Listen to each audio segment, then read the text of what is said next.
Halo, video berikut adalah lanjutan dari 2 video sebelumnya. Kali ini saya akan membagikan tips dan trik saat kami melakukan kunjungan ke Eropa. Adapun kota yang kami kunjungi adalah Praha, Wina, Dresden, Berlin, Copenhagen, Stockholm, Gothenburg, dan Oslo. Perjalanan ini kami mulai dari kota Praha. Hal utama yang kami pikirkan dalam perjalanan ini adalah cara menghemat budget untuk 6 kota. Hal yang pertama adalah tiket promo pesawat. Lalu, kita juga menggunakan overnight bus untuk menekan biaya penginapan.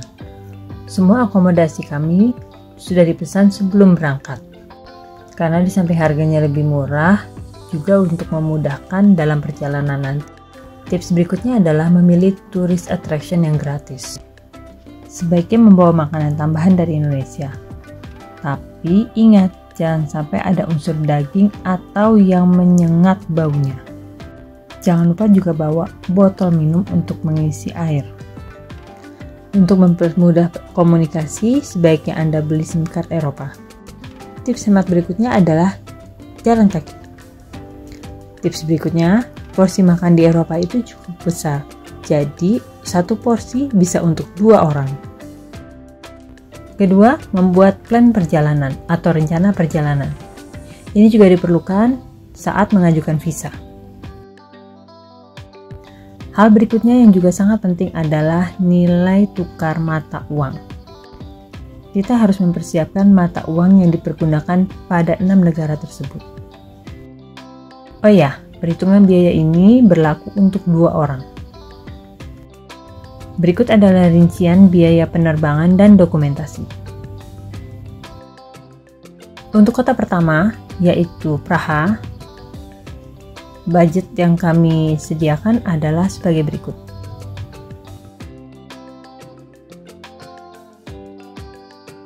Sedangkan untuk kota kedua, yaitu Wina, budget yang kami sediakan adalah sebagai berikut.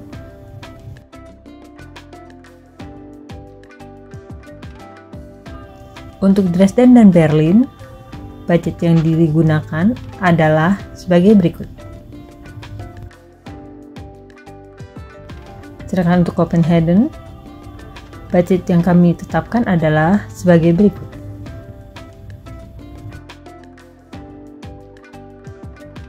Untuk Stockholm, Gothenburg, Swedia, budget yang kami tetapkan adalah sebagai berikut. Yang terakhir, untuk Oslo, budgetnya adalah sebagai berikut.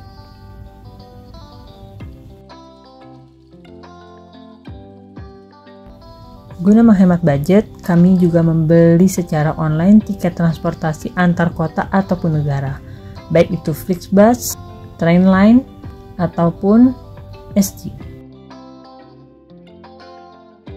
Berikut adalah tips dalam membeli tiket selama perjalanan. Sebaiknya beli di aplikasi yang resmi. Sebagai catatan, tiket yang dibeli di website dengan jadwal keberangkatan 1-3 bulan ke depan akan lebih murah dibandingkan dengan tiket dalam jangka waktu dekat. Pembelian tiket bisa menggunakan metode pembayaran kredit card, PayPal, atau Google Play. Jangan lupa untuk mendownload aplikasi masing-masing provider, baik itu untuk bus ataupun kereta. Untuk bis atau kereta yang menuju Denmark, Swedia, dan Norwegia, tempat duduk sudah dipilihkan. Jangan lupa untuk memprint semua tiket perjalanan, baik itu kereta, bis, ataupun pesawat. Hal ini untuk mempermudah saat Anda perjalanan, seandainya sinyal handphone kurang baik.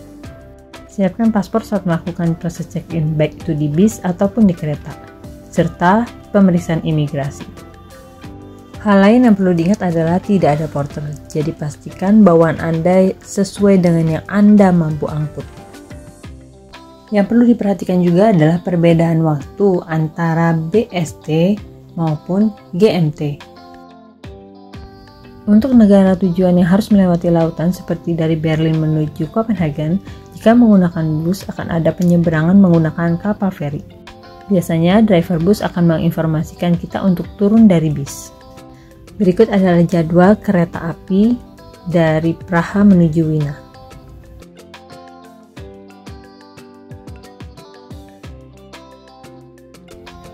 Sedangkan ini adalah jadwal dari Wina menuju Dresden menggunakan Flixbus.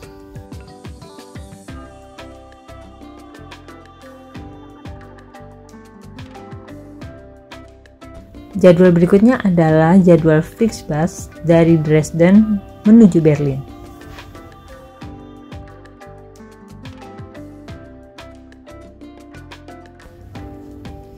Ini adalah rute Flixbus Berlin menuju Copenhagen.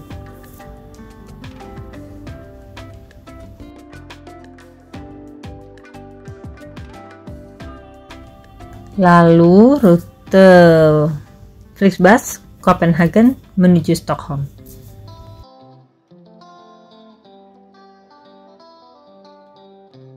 Sedangkan untuk Stockholm menuju Gothenburg kami menggunakan kereta.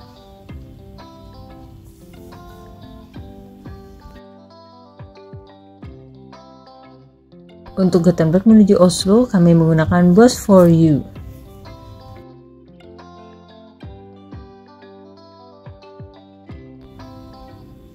Sedangkan ini adalah website untuk membeli tiket transportasi antar kota atau negara.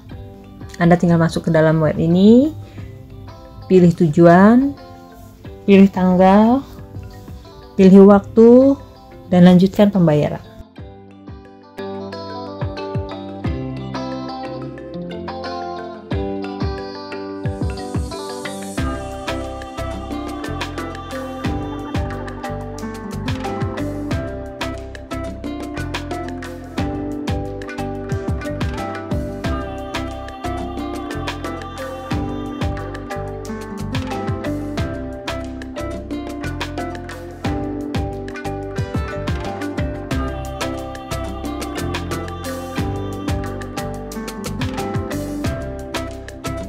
Hal berikutnya yang juga penting adalah tentang pilihan hotel, hostel, atau Airbnb.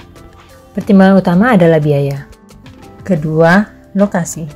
Yang ketiga adalah banyaknya anggota traveling.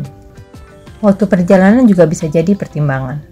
Sebaiknya pilih penginapan yang tidak memiliki sistem deposit, sehingga memudahkan kita saat ingin melakukan early morning check-out.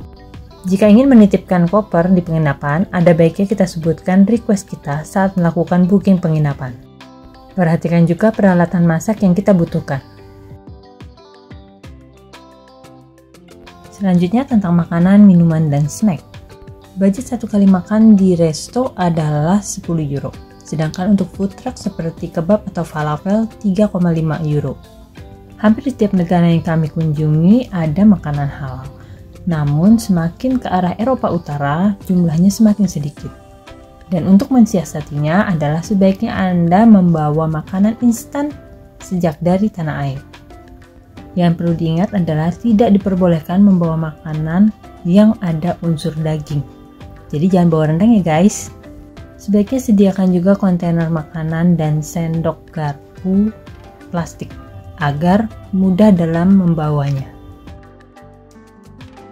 Meskipun harga makanannya cukup mahal, tapi porsi yang disajikannya cukup besar. Karena porsi makan kami tidak terlalu besar, jadi kami diperbolehkan untuk membungkusnya pulang. Tentang minuman, di Eropa mereka senang sekali dengan produk sparkling water, yang mungkin untuk kita yang tidak terbiasa kurang suka rasanya. Jadi, sebaiknya jika ada air keran, Anda minum saja dari air keran. Oh ya, jangan lupa untuk menyimpan snack yang disediakan di pesawat. Ini akan berguna nanti.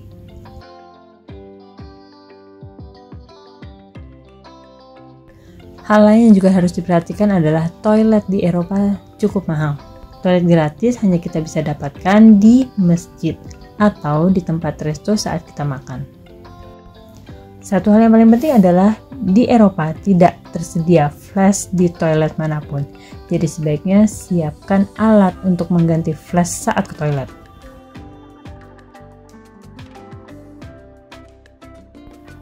Oke, kita lanjut ke locker. Penitipan barang atau koper biasanya bisa dilakukan di penginapan, berupa kain locker ataupun luggage storage service. Perbedaannya adalah jika di penginapan biasanya gratis, tapi apabila adanya coin locker atau luggage storage service, ini pasti berbayar. Catatan pentingnya, jika menggunakan coin locker sudah pasti perlu uang logam. Coin locker bisa ditukarkan pada resepsionis hotel, atau jika terpaksa, ya harus jajan dulu. Tarif untuk locker kecil sekitar 3 euro, sedangkan yang besar 5-6 euro dan berlaku untuk 24 jam. Untuk penggunaan coin locker, baca petunjuknya pelan-pelan dan jangan panik. Pilih locker yang diinginkan dan buat 4 digit passcode-nya. Jangan sampai lupa ya, lalu masukkan uang koin sesuai dengan jumlah yang diminta oleh mesin. Jika sudah berbunyi, locker terbuka. Saat memasukkan barang ke coin locker, jangan sampai pintunya tertutup kembali atau harus balik kembali ke mesin untuk membuka. Agar tidak lupa, foto juga nomor lokernya.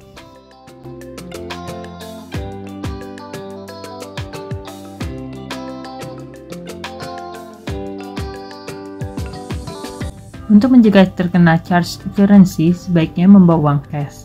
Saat kita bertransaksi, misalnya tarik tunai di ATM atau bayar dengan kartu kredit, maka akan ada charges selisih kurs dengan mata uang kartu kredit atau debit tersebut.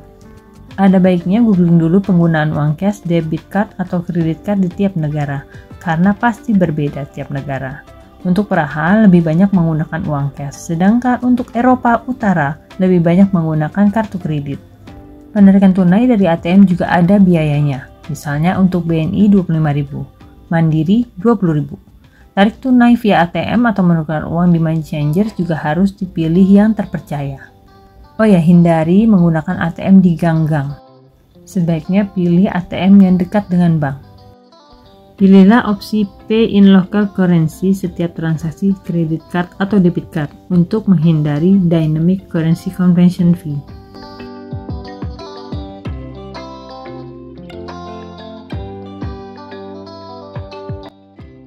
Sekarang kita lanjut ke transportasi dalam kota dan jadwalnya. Transportasi dalam kota menggunakan metro, bus, dan tram. Kartu transportasi juga ada beberapa jenis, antara lain 24 jam, 90 menit, 40 menit, dan full day. Pembelian kartu transportasi ini melalui mesin penjual tiket. Jarang sekali ditemui loket ataupun tempat khusus pembelian. Guna menghindari denda, validasi kartu transportasi sebelum digunakan.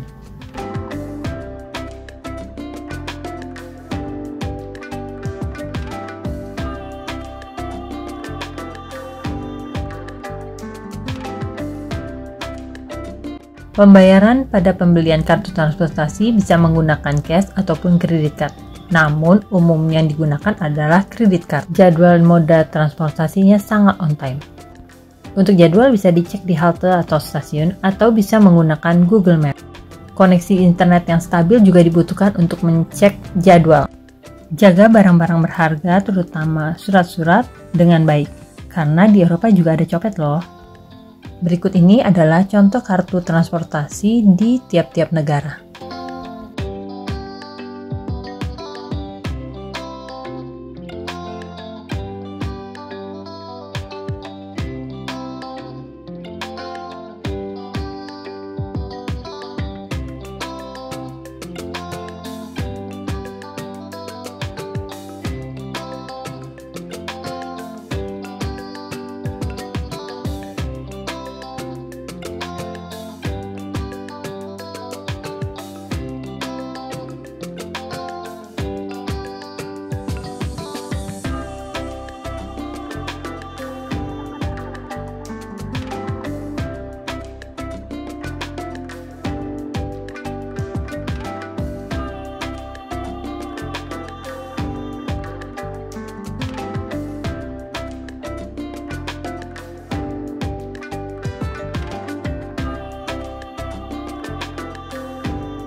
Sekarang kita lanjut ke bab asuransi. Untuk mengajukan visa diperlukan asuransi dengan cover 30.000 euro atau senilai 500 juta rupiah. Di masa pandemi memang disarankan untuk memiliki asuransi kesehatan yang juga mengcover risiko COVID-19. Masa berlaku asuransi mulai dari tanggal keberangkatan hingga tiba di Indonesia kembali. Untuk suami, istri, atau anak bisa dalam satu cover asuransi. Pihak kedutaan biasanya memiliki list perusahaan asuransi mana yang bisa diterima. Berikut adalah contoh listnya.